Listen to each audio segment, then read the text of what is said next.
Hello বন্ধুরা, ঘুরু ঘুরু ইউটিউব চ্যানেলের আরও একটা নতুন ভিডিওতে তোমাদের সকলকে স্বাগত। স্টার্টিং দেখে তোমরা নিশ্চয়ই বুঝতে পারছো, আজকে আমরা শ্যামনগর মুলাজর কালীবাড়িতে যে পৌষ মেলা হয় সেখানে এসেছি।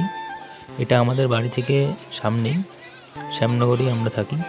আর তোমরাও যারা আসতে চাও তারা শ্যামনগর স্টেশনে নেমে তার পাশেই মেলা হচ্ছে, তোমরাও আসতে পারো। আর যারা ভদ্রেশ্বর মানকুণ্ড থেকে আসবে তারা তেলেনীপাড়া ফেরিঘাট পার হয়ে আসতে পারো, ঘাট পার হলেই মেলা। এই মেলায় আসলে তোমরা এখানে মায়ের দর্শন করতে পারবে এবং মাকে পুজো দিতে পারবে।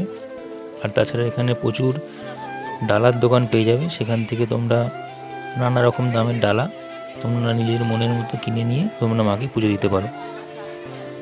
মোবাইল নিয়ে মন্দিরের ভেতরে প্রবেশ নিষেধ, কোনো রকম ফটো ভিডিও অ্যালাউ নেই, তাই মন্দিরের ভেতরে কোনো ভিডিও তোমাদের সঙ্গে শেয়ার করতে পারলাম না।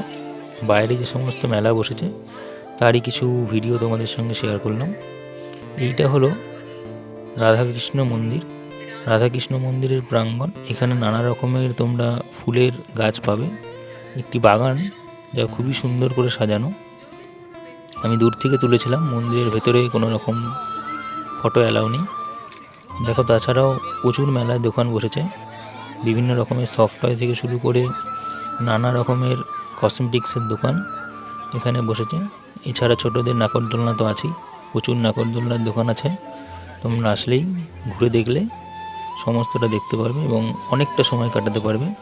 মেলাটা অনেকটা বড় এবং নানা রকমের দোকান এখানে তো আছেই। তাছাড়াও তোমরা এখানে নানা রকমের জিলিপির দোকান, এছাড়াও চপের দোকান, পাপড়ি চাট, ফুচকা সমস্তটাই পেয়ে যাবে। দেখো, হাওয়াই মিঠাই, প্রচুর রকমের দোকান আছে, তোমরা আসলে বুঝতে পারবে। এছাড়া নানা রকমের আচারের দোকানও আছে, তোমরা একবার আসো, আসলেই বুঝতে পারবে। বন্ধুরা, তোমরা এখানে আসলে মায়ের মন্দির দর্শন করার পরে 12টি শিবের মন্দির অবশ্যই দর্শন করবে, যা মায়ের মন্দিরের পাশেই অবস্থিত। মন্দির দর্শন হয়ে গেলে তোমরা মেলাটি ঘুরে দেখবে এবং নানা রকমের সুন্দর সুন্দর ঘর সাজানোর আইটেম, ফুল গাছ পেয়ে যাবে, যেগুলো তোমাদের অনেক কাজে লাগবে। এছাড়াও নানা রকমের ঠাকুরের আইটেম। দেখো, এখানে এক দাদার ম্যাজিকের দোকান, নানা রকমের ম্যাজিকের সামগ্রী বিক্রি হচ্ছিল। এই সব দেখেই আমরা আমাদের সেই সন্ধ্যাটা অতিবাহিত করেছিলাম। তোমরাও কোনো এক সন্ধ্যায় এখানে আসো তোমাদের সন্ধ্যাটা সুন্দরভাবে উপভোগ করতে। তোমাদের বলে রাখি, এই মেলা কিন্তু পৌষ সংক্রান্তি অবধি থাকবে। তারপরে কিছু দোকান থাকবে যেগুলো পার্মানেন্ট দোকান, তারপরে অনেক দোকান চলে যায়। তোমরাও এসো, ভালো লাগবে। সবাই সুস্থ থেকো, ভালো থেকো।